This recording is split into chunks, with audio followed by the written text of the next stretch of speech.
little bit early. I don't know what'll happen. Well, I'll see on me. We'll see on the live stream. Apparently we're live, but I'm not sure.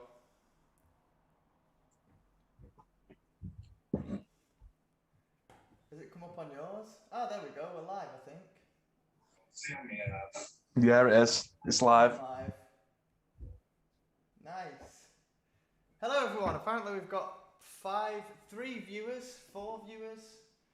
I'll turn that down in there. I can respond to people here. I'm glad I can't see anything. Yeah, I can see everything from here. I can see.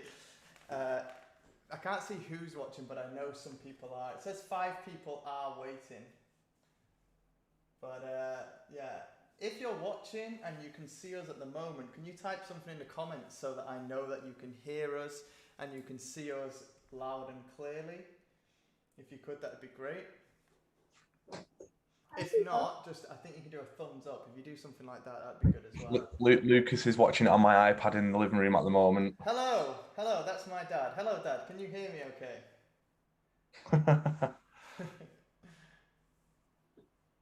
Ricky should have it upstairs, I hope. Yeah, we need to make sure that there's this term on the radio called dead air, where like when people stop talking, like you can't have any dead air on the radio apparently. So we need to be the same when we're streaming. We can't have any moments of quietness, basically. But I suppose it's loud and clear. That's my sister. You notice everyone's surname has got Sherrett in it here, so it's just family watching it. You can only see that. Yeah. No, you meant to be saying that there's thousands of viewers typing in. Yeah. Thousands of viewers are typing in now, guys. Thank you for joining us. Absolutely fantastic. Now, hello, welcome everybody so far. We've got 4 people watching, which is fantastic. So yeah, I'm glad that you can hear us loud and clear. We're just going to wait a few minutes for 12 o'clock. We'll probably start around 12:05. Yeah, so obviously. Will be here. I've lost my coffee. I need to go get my coffee because I put it by the sink. So already the first error is you're going to have to entertain people for the next 5 minutes. Live yet. No. We've got 2 minutes until I think we'll be coming in. Nearly live, yeah. Yeah. Just the thousands of people will be here any moment now.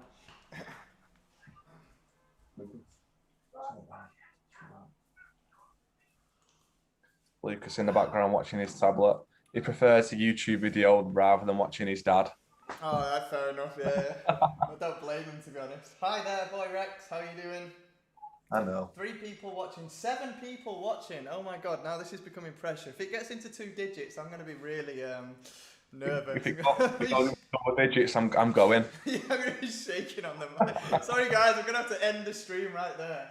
Oh my God, there are 10 people actually watching now. So, yeah, stream is ending right now. I'm going home. Oh, I'm already at home. So what are your plans for the rest of the day anyway after this? Have you got anything up planned? Gym after this. So the gym shot at 8, I think it is on a Sunday. I normally just do some pulls on a Sunday.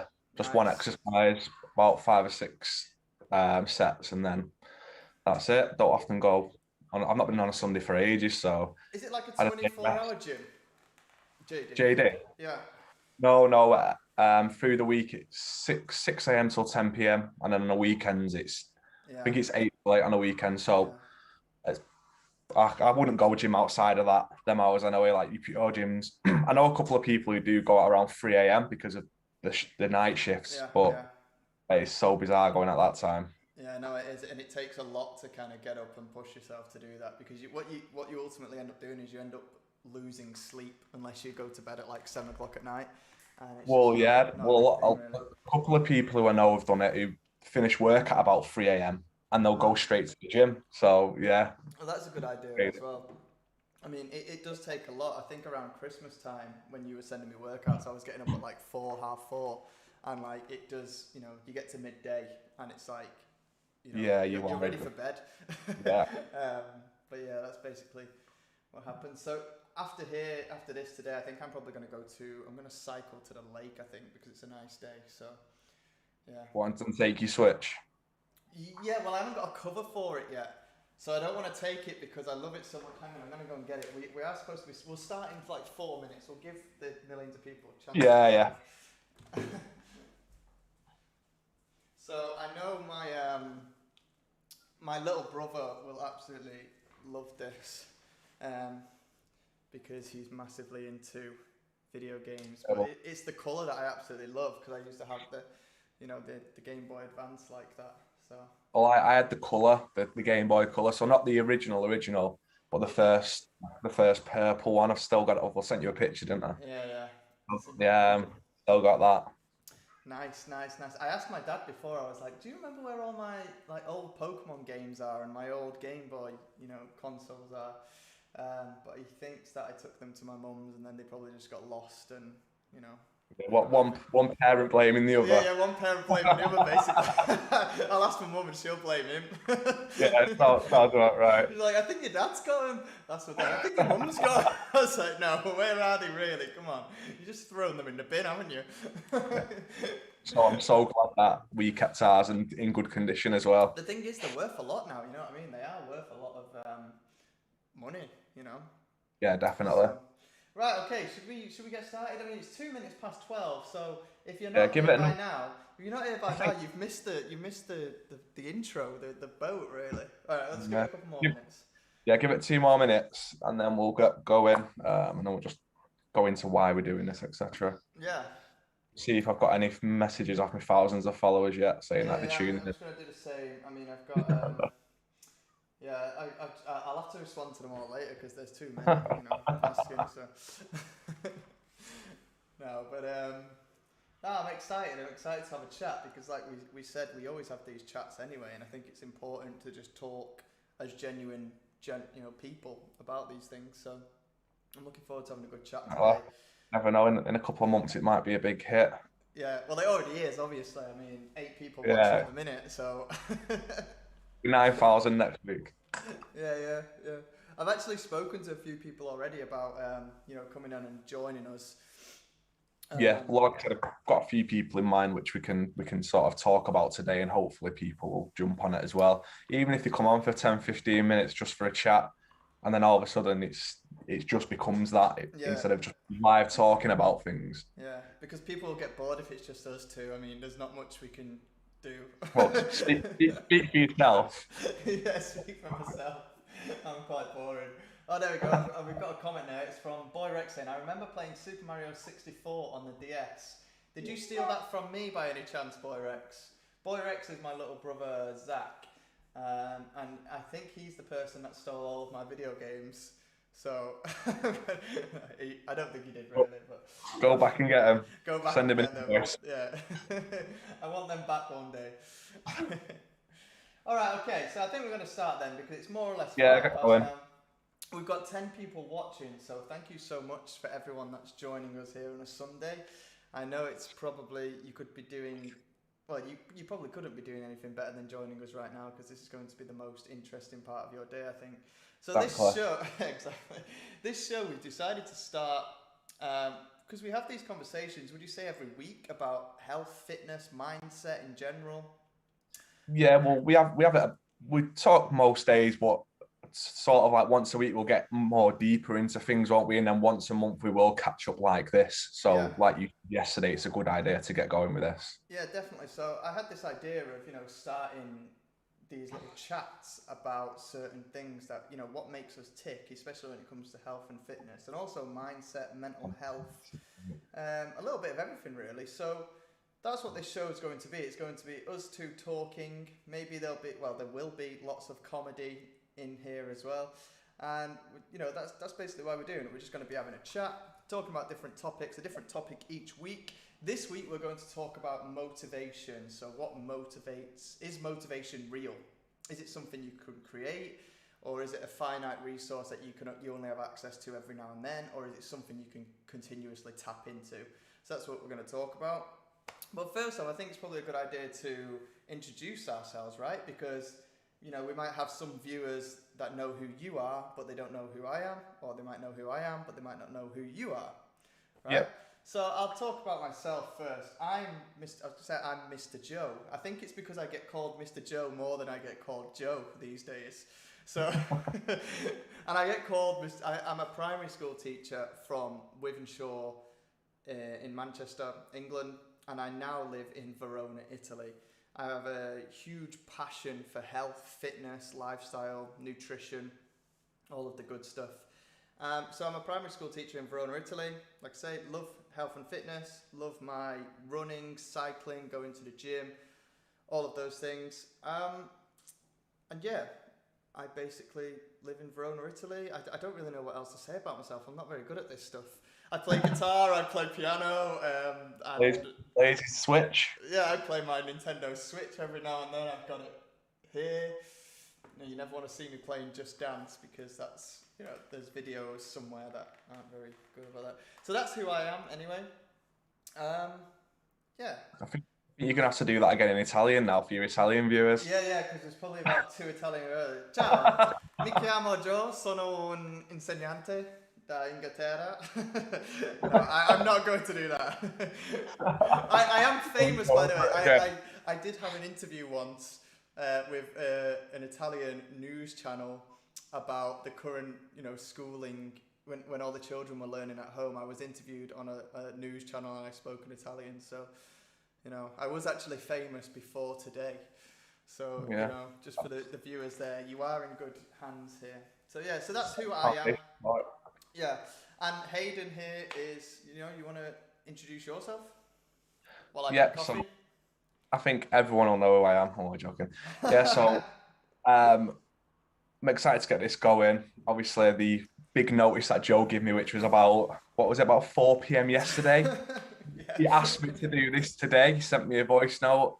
Well, when I say ask me to do it, he told me we are doing this. So we jumped on a call last night, and obviously I was a bit pessimistic about that at first, but when we got speaking, I thought, it might be quite interesting for people to listen in or take a few notes and take something from it. But yeah, for those who don't know me, I'm a personal trainer from Wythenshawe. I've been doing this for about 3 years. The past year, it's been sort of my full-time job after being made redundant. Instead of looking for another job, I just went sort of straight into the deep end. Thankfully, I worked for Timpson's and they have a gym there, and they've allowed me to sort of use their gym space, which took me from around 6 clients to around 22 clients. But around this time last year when the gym's open and stuff, I got into health and fitness at a young age. So I was about 16. I used to go with my brother and my friend, but we didn't have a clue what we was doing. We'd go up, turn up, copy what the next big person was doing, and then that was that. And I think looking back then has helped me now, because I think a lot of people in the same situation, whereas they'll go to the gym with no structure, easily get bored and leave it because they don't have a clue. Fast forward in a couple of years, I put off getting my personal training certificates for one reason or another. So about 3 or 4 years ago, I started training people for free whilst getting my qualifications. So I had about 4 people, different backgrounds, which was good, giving me a lot of experience whilst completing my qualifications. And then just went into it from there. And my sort of passion and my ambition is to help people go from sort of their house, uncomfortable about joining a gym, that pre-gym anxiety that people get, the overwhelming feeling walking into a gym. That's where I want to help people. So I want to be that sort of man in the middle between them joining a gym and them getting into the gym and just helping people there. And I've started off going to people's houses and showing people that it's not, this rigorous, overwhelming experience getting into health and fitness. And it's just about moving at the start. And yeah, a year later and I'm doing okay, I think. And now you're here. Now you're here speaking on in front of thousands of 13. What I'll do is I'll just talk about. We've got 13 views at the minute. I'll just add 3 zeros at the end. So in front of 13,000 viewers at the minute. And now you're talking on this big stage, which is fantastic. Yeah, I was similar to you. But I didn't go to the gym too often because, like you described there, I was that person that would walk into the gym. I'd go with you a few times. But I'd be really, nervous and think, I don't know what I'm doing here. So I'm just going to go home and I'm just going to run because I can do that and no one's really, watching me. Or I'd cycle or something like that. But I never really had a clear set focus. I'd just, do bits and bobs really. So like the same as you, I've always grown up with tons of energy. So with that energy, I'd use it to go running or cycling or something like that. So let's talk a little bit about how we know each other. How do we know each other? I can't really remember. I imagine, well, we went to the same school, but were we in the same classes? Were we in the same form? No, I don't think I think you was in the classes above me, definitely. I think I was in gifted and talented. Yeah, I was like somewhere in the middle. Yeah. Never pushing myself That's to go all to right. the next level, but always staying on a level. It's about the motivation. It's about the motivation. Yeah. But yeah, I think during like sort of the end of high school, we knew each other. We used to speak with each other sort of break time and whatever, and then we played for Benfica Celtic together as well. Oh yeah, we played for the same football team. And then after school, we sort of had the same friend groups, if you'd say. We used to go out drinking and stuff like that, if you remember, in the bars.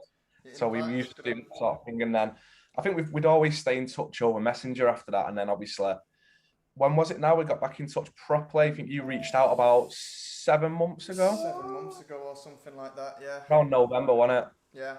Like that. But I remember you were always massively into, health and fitness, and obviously your brother as well, Ricky, is hugely into, health and fitness.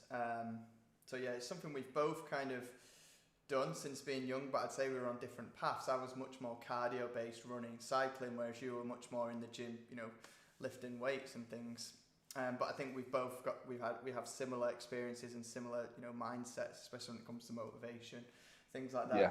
So now's a good time. If anyone has any questions, I'd just like to say there's 12 people watching. If you want to put a question in the chat anytime and ask myself something or Hayden, you've got access to a personal trainer here that you can ask a question to. So take advantage of that if you've got any keep questions. it clean. If any of keep it clean. watching. Yeah. Right. So now I think we kind of planned 3 questions for each other to answer based on our little introductions. And then we're going to talk about motivation and the gym. So don't worry, we will get into that. But we just thought we'd start with a little bit of a background. I was going to sort of write some notes about myself and stuff, but I thought I'd do it sort of freestyle because you don't want to be like, "Hi, my name is Joe." Yeah, well, I wouldn't say my name is Joe, would I? But no, I speak quite a lot of the same, because if I meet someone for the first time during a consultation with a client, I give them a little briefing about myself, and I prefer to keep it sort of freehand. And I know I start talking really quickly when I get excited, but then I need to sort of learn to sort of slow it down. I think it's important because you end up speaking from the heart. You speak, more passionately when you speak passionately when you're not, reading from a script. So yeah. I think it's better that way. Okay, so 3 questions. I've got my first one for you. Are you ready for it? Don't worry, these are all clean questions. Okay, first one I want to know is, what was your scariest gym moment? Well, my scariest gym moment, I think I don't know if it's scary, it's the anxiety-ridden moment. So I had a shoulder operation about 4 years ago now, and during that process, I didn't go to gym for about 2 years, so I lost a lot of weight because I was playing football quite a lot, not eating enough, so I weighed just under 11 stone. I've never been like absolutely huge, but I was about 1.5 stone lighter than I was when I previously went to the gym. So on my way into the gym, I felt so skinny, slim. I felt like bones with a hoodie on. As I was walking in, I just thought people are going to look at me and think, "Oh, he looks so skinny now." Yeah. So even it's not like a scary moment, but I very nearly thought, I can't deal with that. I think that's really important to talk about, because we quite often think about, we associate a lot of the time you see in the media women having these body image problems, but it also happens to guys as well. And I think what you're describing there is, we're quite opposite in this, I think, but we have the same feelings. Like you always felt skinny and wanted to be bigger, more muscular, whereas I'm more worried and anxious about putting on weight. So we're like opposite, but you still have that, thing about yourself. It's quite frustrating because a lot of people say to me, "Oh, you feel skinny. I'd love to have that problem." It's I know like a lot of people want to feel slimmer than they are, and vice versa. Yeah, that was my one. That was quite scary walking gym, because the gym was somewhere I obviously worked in a gym. I used to train with you, train my brother and my friends, so it's something that I'd always be used to. So to feel anxious about going to the gym was a bit scary.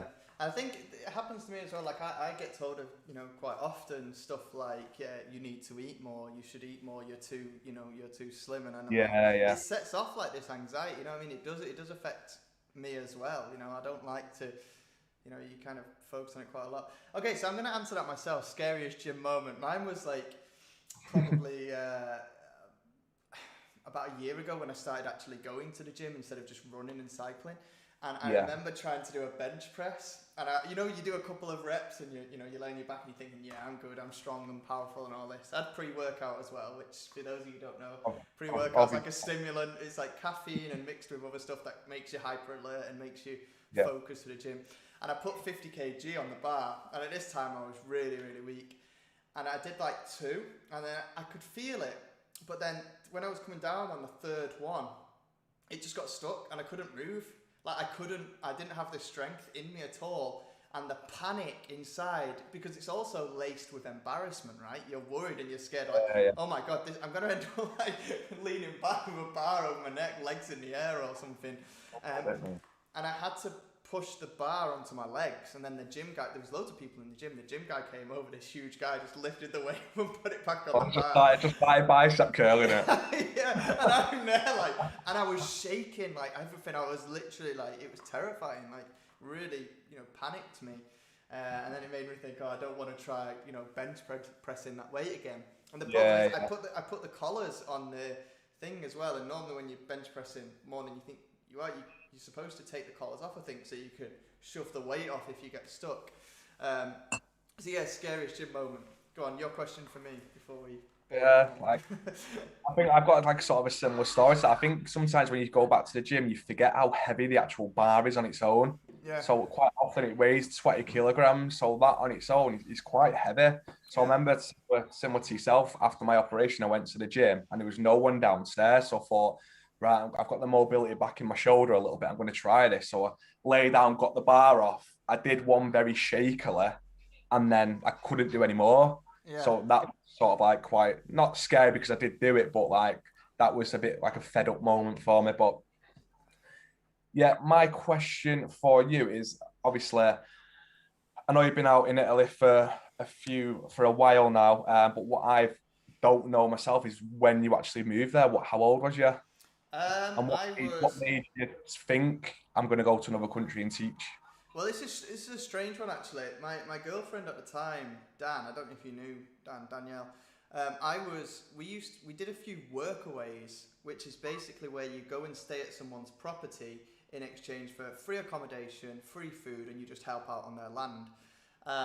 And this was like 2 years before I moved to Italy, moved to Verona, and it was at Lake Garda. I absolutely loved living there. I loved everything about Italy. I loved the weather, obviously, the food, the culture, the language, coffee, of course. And I absolutely just adored coming over here for like 2 months, staying at Lake Garda. It was stunning. And I actually passed through Verona, and I remember thinking 2 years before I moved here, I'd love to live abroad. I'd love to live in Italy. So then when I went back to the UK, at the time I was working for a company called Daycare for Dogs. If you may remember, I was like a technical supervisor and did like website stuff for them and the rescue as well. And I decided, right, I'm gonna become a teacher because I just wanted to do something different, and I enjoyed interacting with kids, working with kids. So I trained to become a teacher, and then basically I saw this job come up in Italy, and I think at the time I didn't actually know it was in Verona, so I just applied for it because I was like, oh yeah, Italy, amazing. And then I got an interview. I was interviewed like 3 times. Really wanted it. I actually, interestingly, I had an interview for a job in Spain as well, but I didn't get that one. But I think everything happens for a reason. Yeah. So then I got the job here, and then I just moved my whole life over here. I just went for it. I just took the risk, and I got here, and then everything's been going well since then, really. And I absolutely love living there. But it was kind of weird because I kind of visualized it happening before it happened. I really wanted to do it, and I kind of it's a bit cheesy, but people say like they thought it was going to happen, they visualized it, and then they made it happen. So that's what I did, and it happened. And Yeah, you got a picture like obviously I listen to a lot of speakers and mindset people and great minds, as they say, and they nearly probably every single person I listen to have said a similar thing to you. They've not. You've sort of said, I wish like I want to live there one day, but they say I'm gonna live there one day, and it's a good mindset to have, isn't it? Yeah. So we've got a question in the chat from Lee. It says, do you have a calorie count and watch every meal, or can you eat pretty much what you want? A cheeky burger here and there. I like that question. Cheeky burger. It's every meal, that. That's a reveal. Go on, do you want to answer that first? For me, I've calorie counted a few times, but just so I know that I get over a certain amount of calories. So when I got back into gym, I thought I want to gain as much weight as possible. So I'd calorie count to make sure I hit over 3,000 calories. Once I worked out what my calories were, then it'd be fine. So my average day looked like a banana before gym at 6 a.m. Then I'd have something like a protein shake after the gym. Then I'd get to work. I'd have some eggs and bacon at work. Then at about 10:30, 11 a.m., I'd have porridge with protein oats. Then I'd have my dinner, which would be sort of like tuna steak with something at work. Then I'd have like ham and rice cakes at my desk. Then I'd get in and have some cereal. And then I'd get in. And then later on, I'd have my tea, which I'd normally prep for the next day for my dinner as well. But at the moment, I can eat what I want based. My energy sort of output is so great that I find it really hard to put on weight. And over the past few years, I'm sort of learning that I need to do less and eat more. But everyone's different. I think calorie counting is quite boring, but it's so effective for people. Even if you just do it for a couple of weeks, where you get to grips with what you should be intaking compared to your output. I think it's really important in that aspect, but it's not for everyone. For me, it was just finding that line. Yeah, I think it was. Calorie counting for me, I do calorie count at the minute only because I'm trying to eat 2,800 calories a day, because I find that when I don't, I need to check how much I'm eating to make sure I'm eating enough to fuel my body, because I'm very active. I do lots of running, lots of cycling. I go to the gym 5 days a week if it's not raining. I also like to know how much I'm putting into my body, and I think what a lot of people don't understand is that they don't weigh certain foods, or they don't calorie check certain foods, and that's how you can easily become overweight, and overweight is in like unhealthy, because you don't check and you don't count things. For example, I think it's like 4 calories in every gram of protein, 4 calories in every gram of carbohydrate, 9 calories in every gram of fat. So people, what they'll often do is they'll have a really nice salad and then pour the olive oil on. You got 15 grams of olive oil, that's 145 extra calories. But they wouldn't the calories from the olive oil are more than the salad that you're eating. You know what I mean? So for me, I do calorie count, but at the minute I'm trying to eat a lot more, because I'm trying to put on weight, because in the past I've become a bit obsessed with it and kind of I've weighed everything.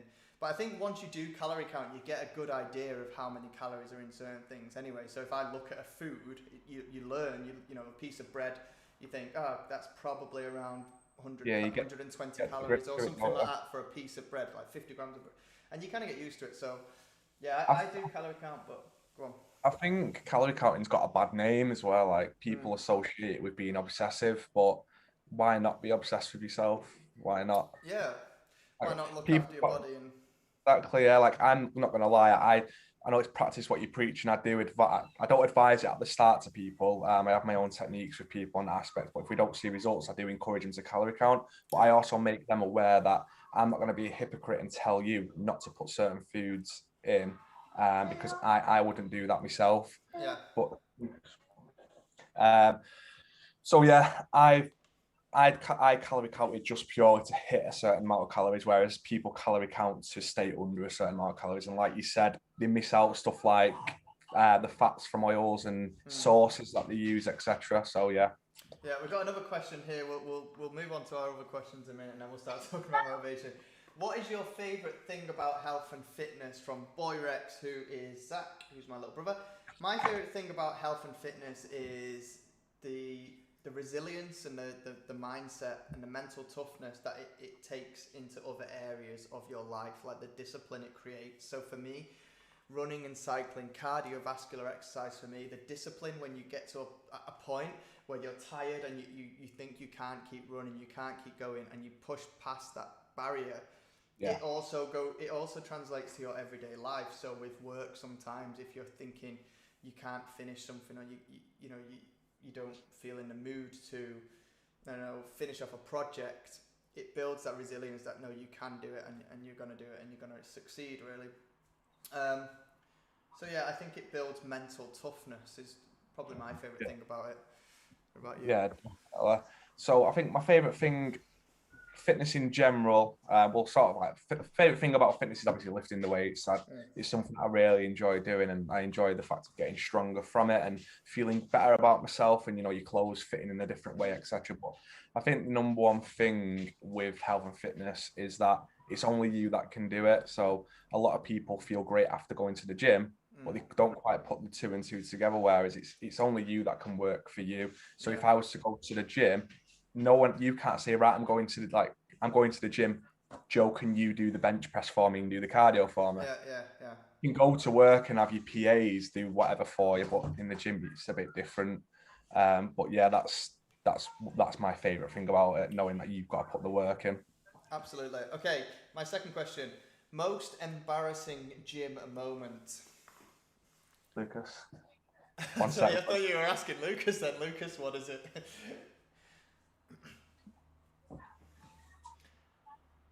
My most embarrassing gym moment, I would probably have to say, if I was to talk about my own experience, my most embarrassing gym moment. Right, we're good to go. We're good to go. You go, I know you go. My most embarrassing gym moment has to be when I was in the hole in like a squat. You know when they talk about the hole in a squat? So the hole is basically when you go below parallel. So like when you're doing a squat, you go below 90 degrees. I was in the gym and there was like 30 people, and I just let out, when I was squeezing to push this weight back up, I let out the most gargantuan fart basically. And I had these headphones on, which are like noise cancelling headphones, and I think I just stopped everybody's set because I actually had to apologise. But I think I've never had that. You know, I was going to say, it's only no, but I know someone who has. But sometimes you can't help it because you're doing a weird movement. Oh no. But it was a different exercise to that, and I'm not gonna say his name. I hope he's watching. I wish I could find out if he is or not, because then I could put it in him for not watching. But yeah, someone was doing a different exercise, and they had their headphones in and they weren't sure how loud it was. But they kind of just stayed focused, but then didn't apologise or anything. Go on then, your most embarrassing moment. I don't know. I'm always very cool, calm, and collective in the gym, so. Of course. Nothing bad ever happens to me. I don't know, but no, I think. I know, going back to my previous story, but with the barbell on the bench, I felt quite embarrassed just about the weight I was lifting, and doing one and my arms shaking. Yeah, that was quite embarrassing for me. But I think that's an important point to touch on while you're mentioning that, is that people do have, and I definitely had it, and I think everyone has it, that first time going into the gym, especially when there's bigger guys, or bigger girls or whatever, that are really fit, really strong, and you go into the gym and you become a little bit scared, a little bit nervous, because you're just constantly worried, thinking that other people are going to judge you and watch you. Yeah. You know what I mean? Yeah, Lucas, just drop it in there. But go sit down. So yeah, should we move on to the topic of motivation? Yes. I just had one more question for you. Go on. So again, another question that I should really know the answer to, but when did you run your first, not competitive race, but first 10K, official? 10K? I've actually never done an official 10K. Oh. I go straight to the hard stuff. God. I went straight to the hard stuff. So I've done four half marathons, and I've done a marathon. I did the Manchester Marathon. The first one was the Winslow half marathon, and it was actually more difficult than the marathon because I didn't train properly. I didn't know what I was doing with nutrition, and it was just really, really tough. And also, it was quite hilly, and that was really tough. But an unbelievable. I've heard of that one. Yeah. Been told by people it's quite. Yeah, but an unbelievable experience, unbelievable event, and I absolutely loved it. So that was when I first did it. But how old was you? Did you say? I don't know, maybe like 20, 22, 23, maybe. Right, So, yeah. I didn't think it was any earlier than that. I thought it was like early 20s sort of thing because you love it so much. I think a lot of people think if they're not into it when they're younger, they yeah. just might give up. But that's quite not an old age to get into a big run like that. But a lot of people start younger than that, don't they? Yeah, well, that's it. I Doing think. that, how well you've done as well. Yeah, well, that's it. I like to think that you're never too, it's a cliche, but you're never too old to learn something new or do something. You can always learn. It's not like if you didn't do it as a kid, you're never going to be able to be good at it. So I started learning guitar at 25, and now I'm now grade 5 guitarist. I got the exam, which I was really happy about, and I started learning piano last year, and I'm actually pretty decent now. So, I'm not going to become the next Beethoven, but, it's just to... You've got a full list there of stuff that you're good at, ain't you? That's all that's written on here. Better tell everyone how good I am. Gotta speak 2 languages: guitar, piano, on a marathon every week. And here's a song I wrote earlier for the show. What was it called again? Sunday Psychesessions. Right, okay, so motivation. Sorry that took so long, but we wanted to introduce ourselves. Motivation. We're going to talk about motivation and if it's like a real thing or is it a myth. Now, I actually went to have a look at, the definition of motivation, and the definition is the need or reason for doing something. So the way I think about this is I think of it as like a why. Like, why are you doing the thing that you're doing? So I think what you hear a lot of is that I just don't have the motivation to do blah, or I've got no motivation to do blah. And what I think I'm quite curious about is motivation something that you can tap into? Like, or is it like limited? Is it something you can only have so much of every month? You can only get it for like 5 days of a month. Because we all have those days where, someday I wake up, I think it was Friday night, I was talking to you and I was talking to a colleague. I was just really low. I didn't have motivation. Like, I was just like, I was tired. I couldn't be bothered doing anything. I thought, I didn't want to do the video thing. And then the next day, I had a great day, went to the gym, and then I kind of spoke to you about starting this little show, which at the minute we've got 12,000 viewers. So, it's weird. I wish you would have had a shave. I know, yeah, I actually did.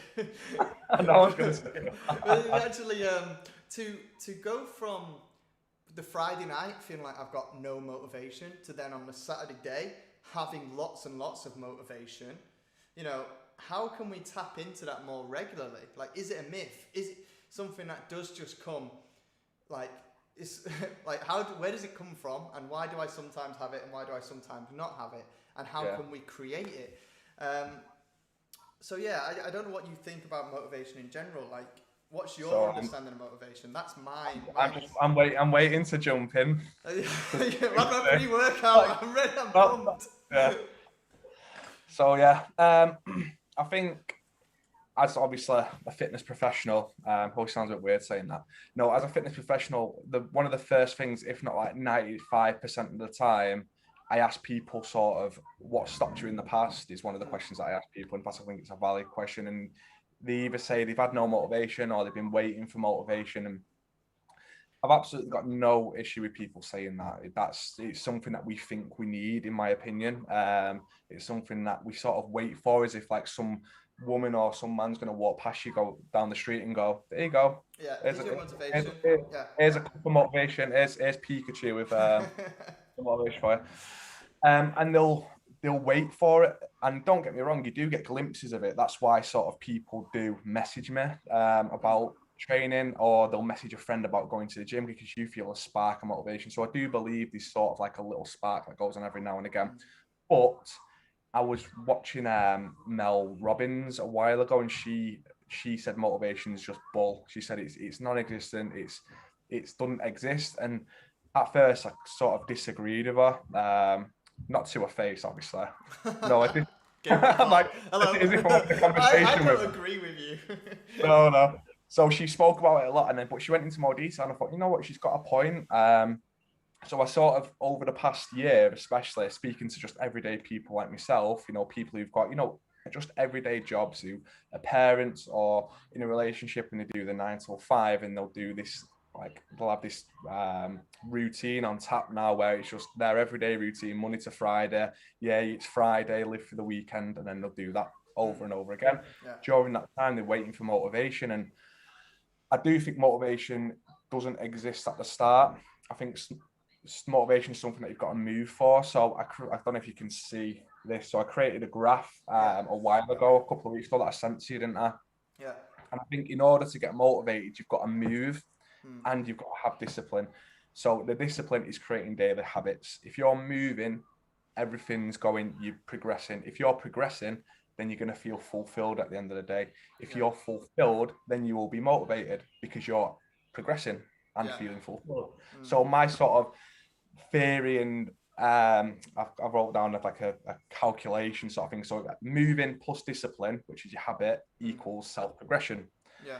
If you're self-progressing in your mind and your body, then you'll feel motivated. And then sort of motivation comes round and round. Yeah. Don't get me wrong, me and you, even though we've got sort of clear paths where we're going, you with your career, me with my career, and with our training, and all your other little things you're dipping your hands into with your piano and etc. But no, you'll lose motivation, like you said on Friday. But as soon as you hit that bump in motivation, you go back to discipline. Yeah, so it's your like the next day. Going around here, your motivation stops. You go back to discipline because your discipline's very good. Where you're getting up early, doing your everyday tasks that we speak about regularly, making sure that you meditate and you read a book. That then equals the self-progression.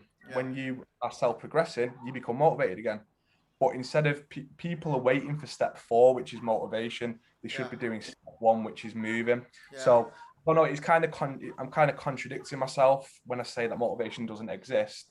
It does exist, but you shouldn't be waiting for it to happen. You should be moving first. I don't know if that's something that people who are watching can take away, or they're thinking, oh, what's this guy talking about? But I know I've been doing this for 3 years now in total, but over the past year, like fully on, that's the one thing that is typical with every person that I speak to, no matter what your background is, no matter if you're male or you're female, no matter if you're a parent, no matter what race you are or where you come from, it seems to be all the same. And I know I've had just over 30 clients on my books and a few online, yourself. I had a client from Canada.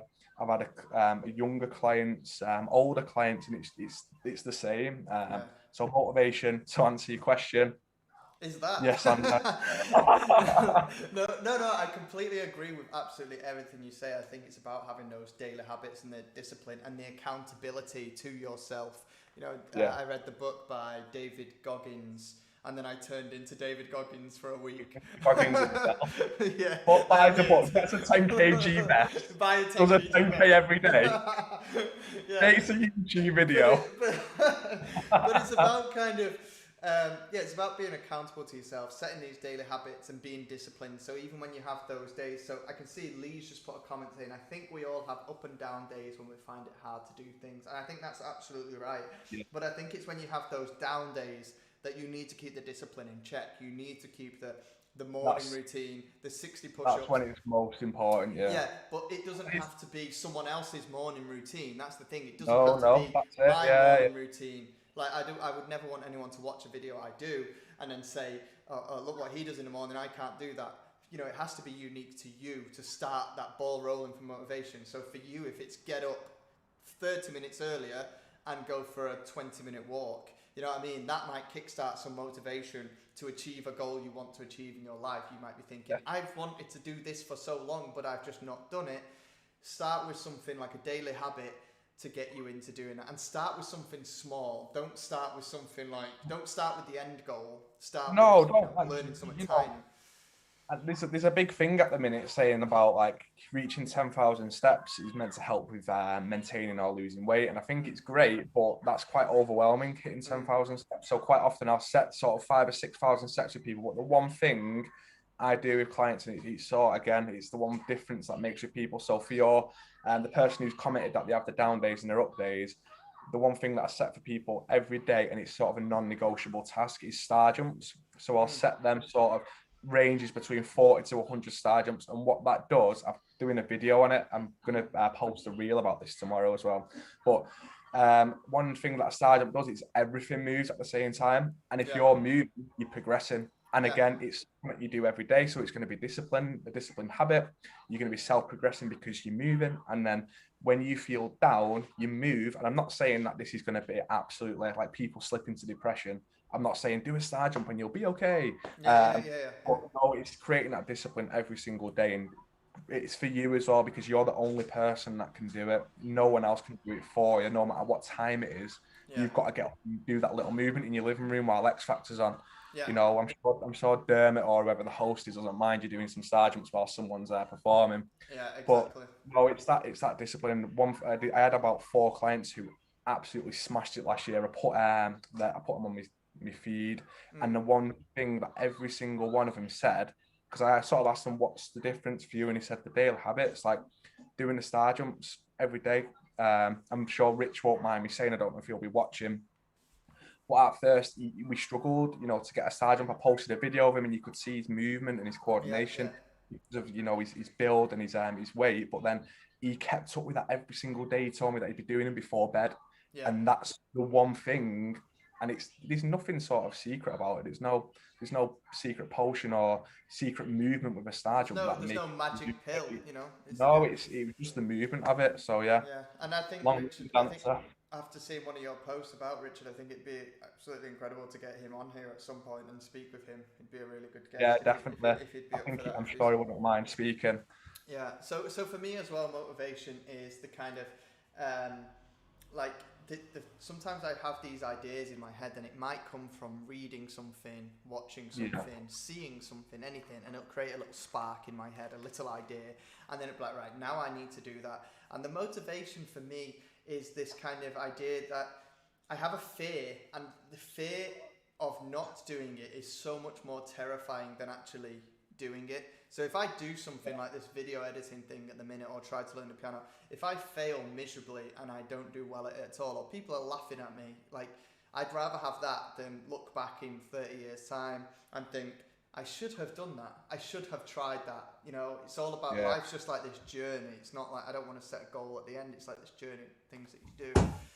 So we've got a question. We've got a question here. Oh, no, we've got 2 comments. In my opinion, I believe that you can motivate yourself with many things. I completely agree with you.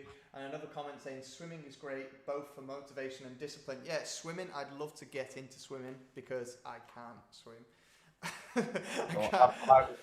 I've never been a strong swimmer. I used to just go swimming after we spent an hour and a half in the gym with Ricky and a couple of our friends and just do a few laps and chill. That's swimming was to me. I'm not a strong swimmer, but I'd love to do like a triathlon. So I think I'm definitely going to learn how to swim, and because cardio. In typical Joe fashion, never really done it before, but I'm going to do a triathlon. That's not a good. First thing is swimming like one length or something, and then I'll build from there. So the next question I was going to, the next part of the discussion was going to be, so how can we create motivation? But I think we've kind of touched upon that with what we were saying about, setting those little habits and those little, goals. But what about like when you're in a real slump? Like when you're in a real, I think it was around Christmas time this year where I kind of lost my why completely, and I was eating terrible food. I wasn't moving much at all. And I think the thing that brought me out of that was reading a book called, In Search for Meaning by a guy called Viktor Frankl, who was a prisoner during the Holocaust. And he basically talks about if you've got a why to live, then you can endure anyhow. So if you have something to live for, then you can endure it. But at that time, I had no why. It was like, why am I, I wasn't really depressed or anything, but I'm saying how can you get out of that kind of rut when you are not moving and you are just feeling, down a lot of the time? What can we do? What advice could we give to people when they feel like that? For me, it was that spark. It was a new idea, but some people struggle to find that. You know what I mean? No, they do. I think loads of people struggle to find, even when they message me and I'll come and meet them, I'll ask them why now. And obviously at the minute it's to do with lockdown. That's sort of the typical answer. We've been over a year in lockdown now. I've not moved much and I've put on weight. That's their why, but it needs to be a little bit more than that. And not a lot of people know the why. You know, for health, business, and personal life, you know, relationships as well. You've got to have sort of a little bit of a why. Yeah. When you lose your way, it's easy for me to say just move, but I'm so sort of passionate about that when you are in that slump, and I've been there myself. During the third lockdown, I just felt sorry for myself a little bit. I didn't train for 2 weeks because we didn't have a gym. Even though I've got the equipment here in my kitchen, it just didn't appeal to me, and I did lose that sort of why, if you like. But then I think it was a Wednesday evening, and I just thought, you know what, tomorrow I'm going to get up at 7 and I'm gonna just train in the morning and go for a walk, and that was me getting moving. And that was that. And I think when people slip into depression or when they get in that slump, they'll go to doctors and then get handed pills. You need to go and have a 15-minute consultation with your GP and get handed some pills. You know, I get told all the time, oh, I'm on this prescription. I've got nothing against that. I think it will help, but it's not a long-term fix for people. And I think people should be encouraged to move more and to show people that when you move, your endorphins, you know, you release the chemicals in your brain, the happy, and that's the happy drug that you need for people. I have a friend as well. I've got a friend as well, and I said to him, you know, he's had times where he's not felt great. And I said to him, like, why don't you try to go for a run? I don't want to try that. Don't want to do that. All right, fair enough. Try to go for a walk. I don't want to do that. And my response was, why don't you, even if you go for a walk and you feel 0.0000001% better, that is better than the current place. You know what I mean? If you move a little bit, it might start something. You might go for a walk and see something. You might meet someone. A dog might come over and lick your face, and it starts the ball rolling. You might become motivated. You know, there's times where I feel, you know, really down in the dumps. You know, my mental health goes like this, as you're probably well aware. And my family, if anyone's watching, probably are as well. And, you know, just sometimes I just need to do something. I just need to get moving. And then I start to feel better. I'm not saying I start moving, I go to the gym and I'm like, well, I feel amazing now. But, you know, just... We don't think it'll work, do we? You know, people want to feel sorry for themselves, and we've all been there, but they don't want to believe it'll work at times because they think it's scary getting out and doing it. But honestly, it's the best thing you'll do, and you'll thank yourself, as cheesy as that is. In a couple of months' time, you will thank yourself for moving, because no one else can move for you. I mean, I've said to a couple of clients, you know, I can come out and drag you out of bed, but it's you that's going to get yourself up in the morning and train early with me, or go for the walks that I set you and complete the steps. It's you that's doing it. You know, don't be too critical on yourself when you're not achieving it, but be accountable to yourself, and don't thank anyone around you when you do achieve it, because it's you that's putting the hard work, and it's that accountability again, isn't it? It's one of the things I say to my class. I teach a year 3 class. To anyone that doesn't know, I've got 25 kids. They're like 7, 8 years old, and sometimes, like, when behaviour, they're talking or whatever, I'll say to them, like, you are in charge of you. You're accountable for yourself. You know, I love telling them these things. You know, it's not anyone else. It's you. You know, that's okay. So next thing I want to talk about is this idea of extrinsic versus intrinsic motivation. So intrinsic motivation is basically when you do things for yourself because you love them. You want to do it. So I'd say I run. For me, running and cycling is like intrinsic motivation. I do that for myself because I enjoy it. Extrinsic is kind of when you do it for a reward. So you do it for other people, or you do it for some likes on social media, or you might get some money if you run a marathon, for example, and finish first place. So I'd like to talk about this a little bit, because my fitness journey, like, I've only been going to the gym for like a year now, but it started, you know, my running and everything's was quite intrinsically motivated. But extrinsic, it started to become more and more as, you know, people were complimenting me on, oh, you've lost weight, oh, you're looking, you know, I remember one girl saying to me, oh, after lockdown, we went back into school. I remember one girl saying to me, she doesn't work there anymore, she said, oh, Joe, you've got biceps now. And it was kind of like, you know, it doesn't work there anymore. It doesn't work there anymore because of that. Too scared. But so that was quite. Because of the vein. So then, but then it kind of like became extrinsic because I was like, now I'm going to keep going further and further and push it and push it and push it. Yeah, So yeah. it became an obsession because I was looking for that, you know, that reward, that external reward. And I suppose it's a little bit like this with these YouTube videos at the moment. I'm doing these, it's intrinsic. I like doing the video editing and I like learning, but there's also an extrinsic element. I like putting it on social media and, you know, having a bit of that involved as well.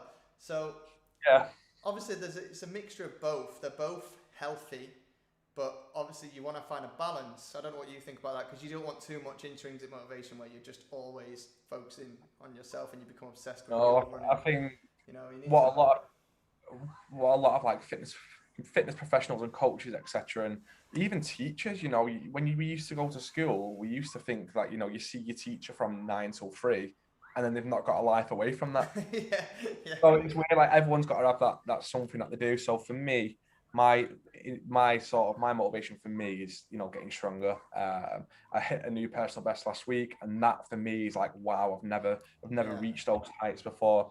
Hit a personal best on a deadlift the other day with Rika, and that was a good feeling, and that's for me. And you know, it is, as much as people say they don't like, it might be classed as loving yourself, but I don't care. But I want to look bigger as well. I want to look stronger. There's nothing wrong with loving yourself, and I think that's the problem. Definitely not. People think you're vain or you're arrogant, but I think sometimes you have to love yourself, and I think for a lot of my life, I haven't loved myself up until the last year or so, couple of years. I've actually been like, you know, actually, Joe, you're all right. You're not bad. Decent guy. But no, I think definitely, and that's me. But I don't know if it falls in the same category, but I've never been money motivated. Like, it's just not something that's interesting me ever. I don't know if that's changed, but people said to me when I was younger, oh, that'll change. But it just doesn't. I'm 29 now and I'm not really motivated by money, but I know I need to earn money to make it. But my one motivation, sort of on the outside point of view, is I love seeing people succeed. You know, when I had a client who's lost over 3 stone, and she told me when I met her on the Wednesday, and she was absolutely buzzing, and she's telling me that she's getting loads of compliments off her colleagues at work, and that, on a selfish point of view, for me, feels great. Like, I've been part of the journey. So that is that, and I'm the type of person that, you know, I'll be listening to someone win a load of money on the radio, and I'm buzzing. Like, I don't know why. Like, I love that sort of thing.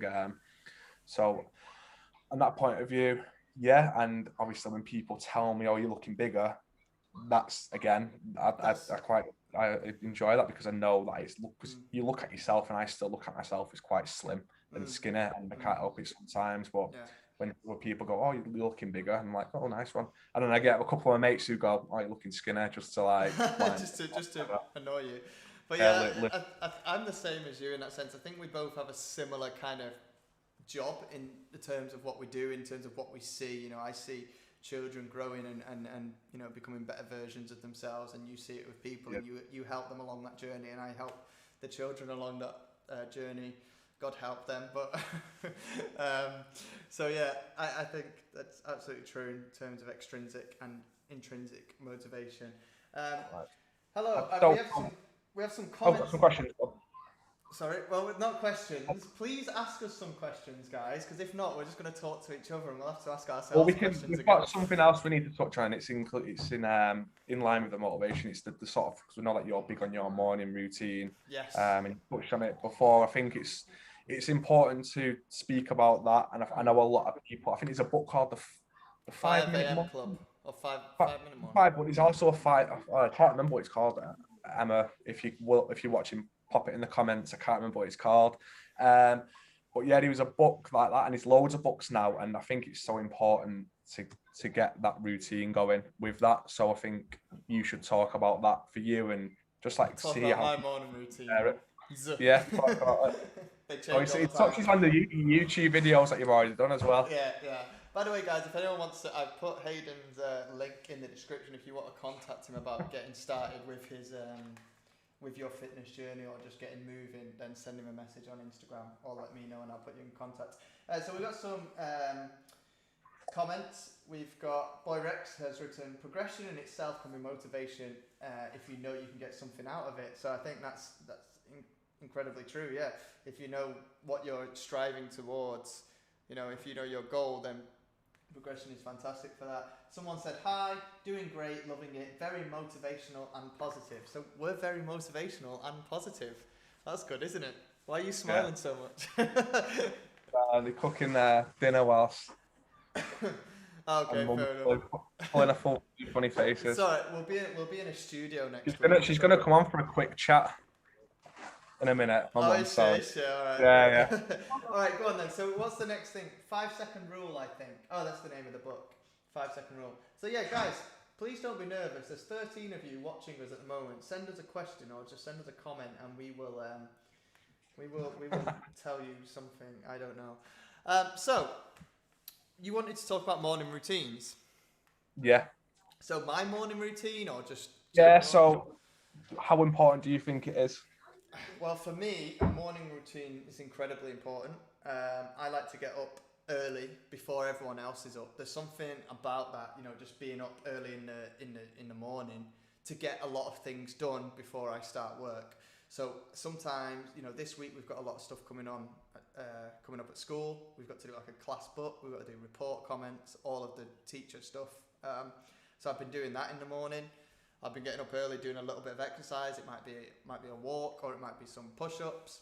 I like to have time to make my breakfast, have my coffee, and just to have lots of time. Prepare my lunch for the day. You know, I've shown in some of my videos it takes me 5 minutes to prepare my lunch, but just to have the time to do that, because I think a lot of people again say I just don't have time to do X, Y, Z or whatever. So I think morning routines are incredibly important to kind of reach your goals, especially if you have a full-time job. You need to get up a little bit earlier sometimes to do what you want to do. Because it's kind of the morning, especially if you're getting up at like 5, half 5 or 4:30 sometimes, the morning is that time when nothing else really happens in the place where you're living. So, you know, you're not going to have a piano lesson at 5 in the morning or a guitar lesson at 5 in the morning. So you can work on yourself during that time before you start the day. So for me, you know, that's how I look at it. You know, there was a time for like 2 weeks when I was reading that David Goggins book where I was waking up in the morning, doing a workout that you had set me, and then I'd run like a 10K. And this was all before I started my working day. And the thing is, the strange thing about it, you actually go into work feeling like you have more energy and more motivation than you would if you just rolled out of bed at 7 o'clock and went to work, you know what I mean? But it is difficult. You have to kind of, you know, one of the things I would do is I would get things ready the night before. So I'd literally put my headphones and a bottle of water and shorts and a t-shirt next to my bed. And the first thing I'd do, as soon as my watch went off and woke me up at like 4:30 in the morning when I was running, I'd put the headphones in and I'd put some rap music on. And that sounds really strange coming from me. But that literally, and then I'd be half asleep, but then straight, if it was like a rap song, I was like Rocky theme tunes or theme tunes from the film Creed, which is like a Rocky spin-off. And then I'd have some rap music on and it'd wake me up straight away, you know, the lyrics about, you know, I'm not going to go into it, but the headphones in, I'd be like, I'm alert, I'm going. Then I'd put everything on and I'd be out the door before I had time to think about it, before I had time to think, I just want to stay in bed. You know what I mean? Because I think life's too short to just kind of stay in bed. Because I know everyone says stuff like, you got to be kind to yourself and all that. And I agree with that sometimes, but you also need to be accountable to yourself and be like, no, I want to do these things, so I'm going to make them happen. I'm going to get up early, get out the door. I want a nice physique. I want to be healthy, fit and strong. I want to be able to run long distances, and you know, there's nothing wrong with that. Again, you know, it's easy for, I think another thing that we haven't really touched on is like people can be very easily motivated to sit in front of the TV and watch Netflix and eat food, but it's a lot harder to be motivated to get up and go for a run. But I think it's so much more rewarding to do the latter than it is to sit in front of the TV, watch Netflix and eat food kind of thing. So that's my morning routine. I think it teaches discipline as well, you know. And I think a lot of people like it's sort of when I started going gym at 6 a.m. I kind of had no choice but to go at that time at first. That's the only time I could go, and I'd go into work and a couple of people would call me sad for going to the gym at that time, and I'd come in, I'd be buzzing, so it wouldn't bother me what they'd say. And someone would say, you're sad for, I could never do that. And there was this one person, he's a friend of mine, he's quite a close friend of mine, but he'd always say, you're quite sad. One morning he comes in, Hayden, just been gym. oh, I feel great. Yeah, And yeah, yeah. and then he's probably not missed a session since, and that was like 3 or 4 years ago. Yeah. So, and it's great because I'm not like massively competitive, but it's a good feeling knowing that you've completed your session before someone else has pressed snooze.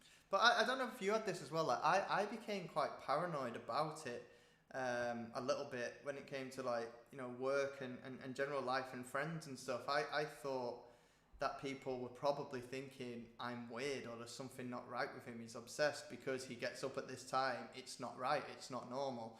Because you are like you're part of this minority group. Like not everybody does that. It's kind of abnormal. It's more abnormal to do that than it is normal. So Yeah. I started to feel a little bit paranoid about it. Like, oh, I'm getting up. I'm weird. I'm running a half marathon. I'm setting off for a run at 4:30 in the morning. This is weird. People are gonna think I'm a weirdo. You know. I don't. That's interesting. I don't know anyone else who said that, but for me, like I love that feeling. Yeah. If Well, I mean, I people, love the feeling, but I just had I think it probably links to caring about what other people think about you. Worrying a little bit too much, which I think we should definitely do an episode on. But yeah, we've got some comment. Well, we've got a question and a comment. Boy Rex has asked, how much has your self-esteem changed over your lives? I feel like your self-esteem is very important and you should believe in yourself. Music is a great motivator. So first of all, I completely agree with you, Boy Rex. I don't know if you want to answer that question first. How much has your self-esteem changed over your life so far? Definitely, I think going to the gym and seeing self-progression definitely helps your self-esteem.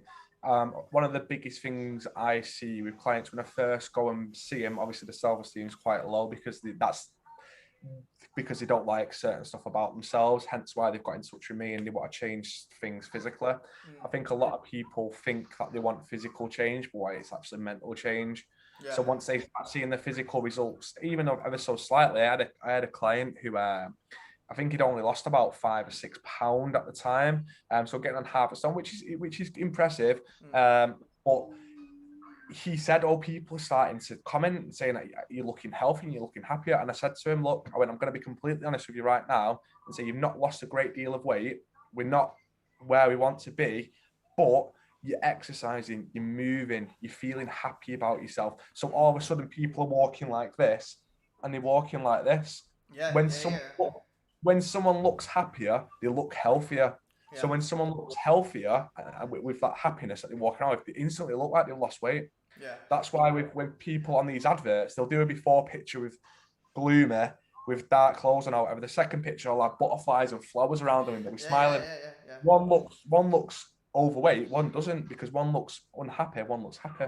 Yeah. So I think once you get moving, you seem happier. But I completely agree with the self-esteem. It's massively important, and mine has increased a lot. And music, 100%, you do need, especially when you're at the gym. When you're in the gym, you do need the whatever rock music, rap, something intense, something dance music. I don't know. Yeah. Greatest Showman music, that sort of like high, cheesy sort of like getting you going. Definitely helps. I mean, I'm going to cycle, like I was saying before, I'm going to cycle to the lake today because the weather's nice and I'll have my music on to sometimes music creates the motivation that we were talking about before. Yeah, it pushes it in that moment. You hear a lyric and it really gets you going. And again, I'll answer that question there. Self-esteem change. I think the last couple of years, self-esteem for me has changed a lot. I have become a lot more confident and a lot more confident in my own abilities. Obviously, I still get, I still sometimes feel like a bit of a fraud, which we've touched on sometimes. I sometimes think when I'm teaching the children, everyone's looking at me, I feel like a fraud. Like, how am I in this position? Like, am I qualified to do this? But I think everyone feels like that. Yeah, I think fraud sometimes. Just jump in there a sec. I think with the way you said your self-esteem, you've gone from you've jumped right in the deep end. So in a sense, you've had no choice but to become more confident because you've done that for you and you've come out your comfort zone. Yeah. But yeah, definitely. Go on. Sorry. Interrupting me. How rude. I know. Sorry. If you were in my class. So self-esteem. I actually went for a really nice walk with a colleague and her dog, and we kind of had a really deep, great conversation. And at the end of it, we kind of discussed how over the last couple of years I have become more Joe. And that sounds like probably a bit of a strange thing, but I've become more myself. Yeah. And I think, growing up, I probably wasn't who I wouldn't express myself how I wanted to express myself. Whereas now, I'm single at the moment, and I'm really happy with. Drop your numbers in chat, and he'll give you any females in the chat. Just put your number, please. dating app. So yeah, I've basically just become more Joe. I think I've become much more of myself, and I think that's so important, and that really is, for me, where my self-esteem comes from. Being myself completely, and being true to myself, and being honest with myself, having the discipline, the accountability, and just being a good human, knowing I'm a good human to other people, you know what I mean, and other living things. I think is, it's a bit of my why, really. So yeah, that's our morning routine and questions. I don't know if we've got any more questions. Please ask us a question. Come on, guys. If not, do you have any questions for me, Mr. Hayden? Anything else? I think one thing we want to touch on something every week, one or two subjects. Yes. So if someone has got a subject that can't be answered sort of in 2 minutes that we want to do in the future, drop it in or drop us a message in the future. And I've got a full list of things I want to discuss just from experience with clients, but I don't want it to be just sort of on our terms. Yeah, no, exactly. Because we both have similar views, but we don't agree on everything. There's some things that we disagree on. Yeah. So please, if you're in the chat and if you are someone that's not really into health and fitness, please send us a message saying, "No, I don't really agree with you here."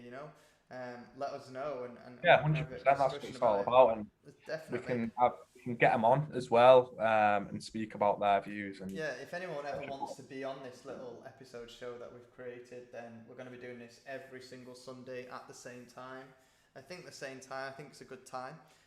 When I said otherwise, the only thing for a weekend with me would be getting stressed out with United getting beat. Of course. That's normally after 12 o'clock anyway, so it should be. So they're going to be around an hour long. Next week, I'm hoping that we're going to have my friend on here with us from when I studied my PGCE, when I did my teacher training. He's called Mick O'Shea from Ireland, but obviously with a name like that. And he is a competitive powerlifter. I don't know if he still does it anymore, but he's a very, very strong individual. I actually went to one of his powerlifting meets once, like a competition, and he's a really, really, good guy as well.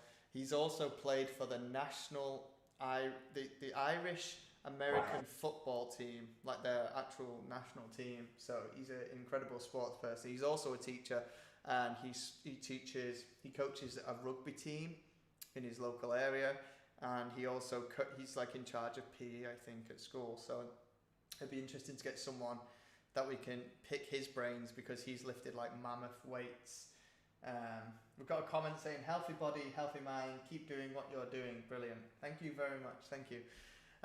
So yeah, I think that's pretty much what we wanted to talk about. We've got lots of things out today. I don't know if you want to add anything in or... Yeah, I'll add a few. I'm not going to go into too much detail. But obviously, I'm a personal trainer. I also do online coaching, which is what me and Joe do. So it's a good experience because, all the way in Italy and in Manchester, and still getting the effectiveness out of the workouts is really good. So I've got spaces for online, but if you are in sort of the Wythenshawe area, I've got 4 spaces at the moment for one-to-one training. After that, I am closing it off to concentrate more on the online side of things. So that's the Wythenshawe area and 4 clients. Drop me a message on Instagram. I think Joe's put everything you need to know in the details on this video. But consultation's free. We'll just have a meeting or a Zoom call like this and go over some of the topics that we've discussed today in a bit more detail and more specific to yourself. Obviously, what we've discussed isn't aimed at every single person, but it's quite a broad analysis, if you will, about things. But yeah, it's been good to get it started and hopefully get your pal on next week, and I'll have someone in the week after. Yeah, definitely. I think that'd be incredible. And like I say, Hayden's an absolutely incredible. He's an incredible coach, and he's been coaching me now since, I think it was before Christmas, wasn't it? Where I It's kind like of lost October, my... I think you messaged me. Yeah, I kind of lost my why and my reason for training, and you know, my goals will obviously be different to everyone else's goals. Like, everyone has their own unique goals. But yeah, if you have, you know, if you want to get into, if you want to make a little lifestyle change, then I definitely recommend getting in touch. We have one last comment saying, I think confidence and resilience would be a nice subject to cover. I think so as well. I think mental resilience and toughness are very important. Comment saying, well done guys, good stuff. So yeah, I think that went pretty well. What do you think? I think it was quite nice. This is basically how we normally talk anyway. I think. Yeah, definitely. I think it's a good idea for myself to get it going, because even if we only have the few views, and obviously this video is going to stay on for people to look at as well. Yeah. But it'll be good for people just to still be a little bit nosy and see what we've got to say, but take something from it as well. And if it gets a couple of people into the gym, because they might look at these videos and think, wow, everyone thinks like that, I'm not the only one. It might get them in there, and hopefully it's kind of job done in that sense. But yeah, I think confidence and resilience will be a good one to cover next week or the week after. Definitely. So yeah, guys, even if this, you know, motivates you to do a little walk or some star jumps or something, let us know in the comments, or message me or myself or Hayden personally. Yeah, just like the video, send us a comment, and subscribe. Share the video. Yeah, we'll post this. I'll post it, and then I'll add links, etc., for people to see on my Instagram and Facebook. Yeah, brilliant. So yeah, I'm going to end the stream now, guys, but thank you so much to everyone for watching, and Hayden, thank you to yourself for, I hope you have an amazing gym session. I'm going to cycle to the lake, and my video of what I'm eating today and everything will be up later. I hope you're enjoying this. You need to do a quick video of this. Oh yeah. So I'm going to do a quick video of this. So this just is the edit the viewers to add the extra couple I'll of add the extra zeros on. So here's my stream at the minute, showing me who's watching in the comments. There's myself and Hayden. My big cheese head. There's my guitar that I play, and then I was watching here as well. So yeah, thank you so much everybody for watching. Have a lovely day, and I'd say even if you weren't planning anything today, do a little something, go for a walk, or, you know, get a little bit active. I think would be a nice thing to do after this. That's what I'm going to do anyway. So yeah, I'm going to end the stream there. Thank you for watching, everyone. Goodbye.